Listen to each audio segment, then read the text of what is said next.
ខ្ញុំនឹងបង្ហាញពីរបៀបលេងឲ្យបងប្អូនចេះលេងទាំងអស់គ្នាបើសិនស្វាគមន៍មកកាន់វីដេអូបង្ហាញយើងត្រូវមានទឹកស្នែកបងប្អូនណាដើម្បីឲ្យជប់កំប៉ុងវិជាคล้ายទៅជាកំប៉ុងទឹកស្នែកយើងត្រូវតែមានកំប៉ុងទឹកស្នែកតបមកយើងមានកំប៉ុងវិជាណាយើងកាត់អញ្ចឹងបងប្អូនណាយើងកាត់ជារាងអញ្ចឹងមកអូខេតមកយើងដាក់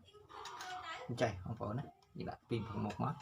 យើងកាត់ជើងធ្វើឲ្យបានក្រោបពីលើមកខាងអញ្ចឹងមកអូខេយើងដាក់អញ្ចឹងមកណាអូខេដល់ពេលយើងកាន់បង្ហាញទៅអ្នកទស្សនាគឺយើងបង្កើតកាន់បង្ហាញចេះបងប្អូនណាយើងកាន់បង្ហាញចឹងមកអូខេនេះគឺកាន់បង្ហាញចឹងមកអូខេនេះគឺខ្ញុំបង្ហាញមកចេះគឺឃើញកំប៉ុងទឹកស្ដែកហើយខ្ញុំកាន់មកចេះគឺឃើញកំប៉ុងទឹកស្ដែកហើយយើងកាន់ចឹងមកណាកាន់ចឹងតមកយើងមកដាក់លើនឹងវិញអូខេ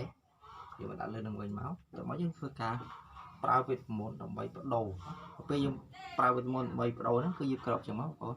ដល់ពេលយើងក្របចឹងនេះពេលក្របចឹងយើងធ្វើការដៃយើងបវល់មកបវល់ចឹងមកនេះក្របចឹងអូខេតែក្របបងប្អូនមើលក្របចឹងហើយដៃបវល់ហើយយើងធ្វើការដកអូខេដកតិចមកបាទខ្លាយជាកំប៉ុងទឹកដែរហើយសំខាន់គឺកំប៉ុងមកខាងទីនៅកន្លែងហ្នឹងមកយើងធ្វើការទម្លាក់ភពចឹងគឺអ្នកទស្សនាគឺអត់ចាប់អារម្មណ៍គឺវិធីងាយៗបងប្អូនណាគឺយើងអាចលេងបានអ្វីដែលសំខាន់គឺយើងមានកំប៉ុងទឹកដែរមួយមក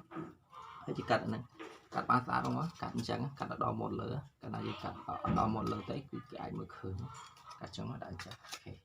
គឺយើងកាន់អញ្ចឹងមកគឺអត់អីឃើញកាន់យើងកាន់អញ្ចឹងអូខេគេដាក់ក្របចឹងមកយើងអាចលេងខ្លះក្របចឹងមកយើងភពអូខេចេញមក